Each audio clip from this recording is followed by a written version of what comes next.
Serious, what are some scary, horrifying, creepy things that have happened to you, or in general, that could have a plausible explanation, but still freak you out? When I was a new mom, shortly after my grandmother had died, we visited her family cottage several states away. It was a small cottage, and my son was only about 4 to 6 weeks old, so I was worried that he would keep my other family members awake at night with needing to be fed, being new to the world, etc. So, the inevitable happened, and my son would not stop fussing in the middle of the night. I decided to go outside with my little guy to get a bit of fresh air. The cottage had burned down to the chimney a couple of years earlier, and the house had been rebuilt, so I wasn't familiar with its new tits and bits. So, I went outside and apparently the door was unlocked from the inside, but the outside lock was engaged. Now here I am, in the middle of pretty much nowhere, locked out of the house at 3 AM with a newborn. I tried the door again and again, and could not get it to open. I even threw pebbles, and then rocks at my husband's window, to no avail. As I sat outside the door, my back leaning against it, about to lose it completely, I heard a click. The door was unlocked. The door that I had tried dozens and dozens of times to open simply unlocked. Everyone was still soundly asleep, and didn't recall hearing any noises at all in the morning. The door had a window, and I could see the entirety of the bottom floor through it. No one was there, but it unlocked for me. One summer evening, when I was about 10 years old, I had a friend over, and we were playing frisbee in my yard, until it got too dark to see. So we sprawled out in the grass and talked, waiting for my grandmother to come out and yell that she needed to go home. We were sitting side by side, both facing down my street. I lived in town, so there were several street lights illuminating parked cars and at least part of people's front yards. We noticed that there was a silhouette of a person, probably a man, walking toward us up the street. We took particular note of this man, because he was walking in the middle of the street, and this was small town America, so the street was really wide. That he was in the exact middle, all alone, at night, had drawn our attention. He was approaching a well-lit intersection just a block away from my house when a car drove past on the perpendicular street at a quick pace, maybe 50 miles per hour. The dude who had been walking up the middle of the street just straight up fucking vanished. He was there walking, we were both watching him, and then poof, gone. There weren't parked cars, bushes, or other objects right where he had been when the car drove past, so it seemed unlikely that he could have ducked behind something that quickly, or gone in a different direction, and gotten out of sight that fast. And anyway, why would he? It surprised us so much that we looked at each other and then sprinted into the house. This alerted my grandma, who insisted that I take my friend home. She lived several blocks away and had ridden her bike over earlier. We protested but gave in, and I rode with her to her house, said goodnight, and set out as fast as I could to get back home. As I turned onto my street, I was pedaling along and scanning for unusual things because I was a bit freaked out, and I noticed that on the ground just beneath one of the street lights, there was a shadow of a person, head, shoulders, to arms, torso, to legs, clearly a person, but just in the middle of the lit ground, with legs stretching toward the lamppost, but there was no freaking person at the edge of the shadow. I know because I had to ride past this freaking thing, and I was looking all over for the person who was casting the shadow, whipping my head around, like I was crazed or something. The shadow moved a bit as I went past, as if to start a walking motion, but at that point I was all eyes forward, pumping my legs wildly, and focusing on nothing else but my house at the end of the street.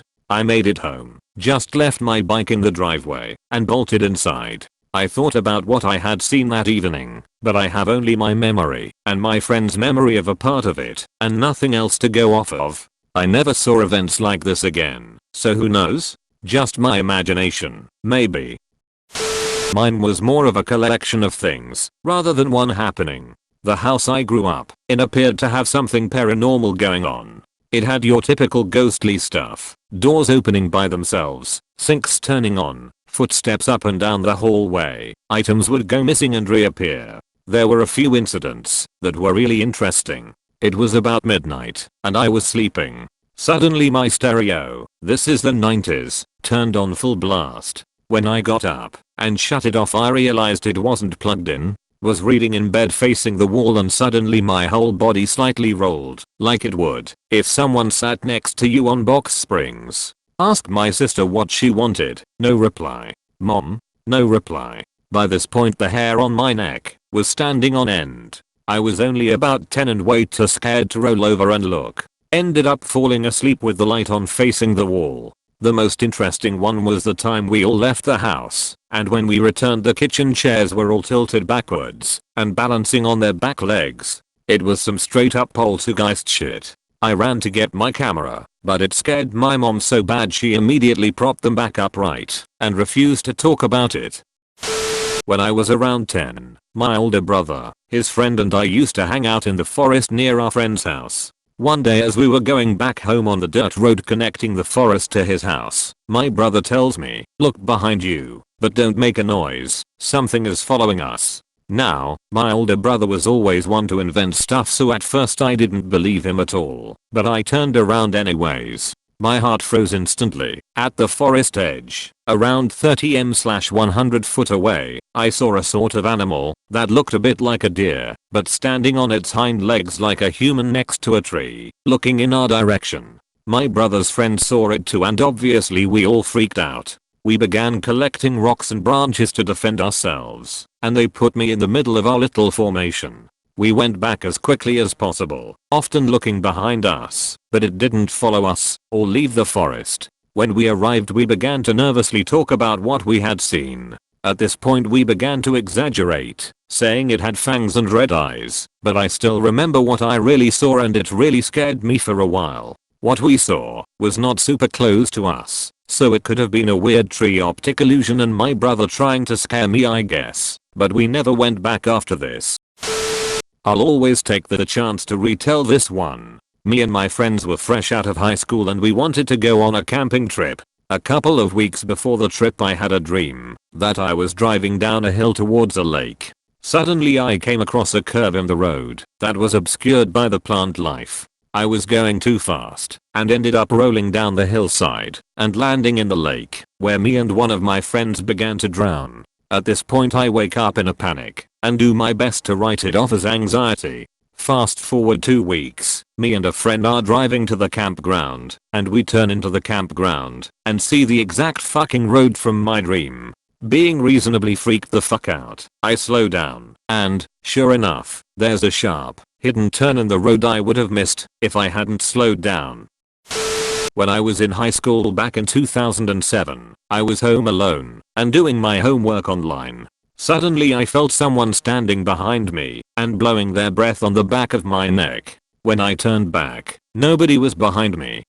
I arrived home and saw my husband's car parked and thought to myself, it's Friday, nice. He's home early. I go to my room to change when I remembered that I had forgot to pick up something to make for dinner. I go to knock on the bathroom door, hearing the water running. My husband was in the shower. I asked him if he wanted anything from the store. He replied with yes. So I asked like what? And then he asked for a towel. But me being in a hurry, I ignored him because we always keep the shelf stocked with towels. So I yelled by I'll be right back. I opened the front door and I see my husband pull up in the driveway. Unbeknownst to me, he was being dropped off since his car tire was flat that morning. We go look in the bathroom and it's empty. The shower and tub are dry, but the mirror was fogged. It was his voice. It sounded exactly like him. Makes me wonder if something tried to lure me in, or was it a glitch in the matrix?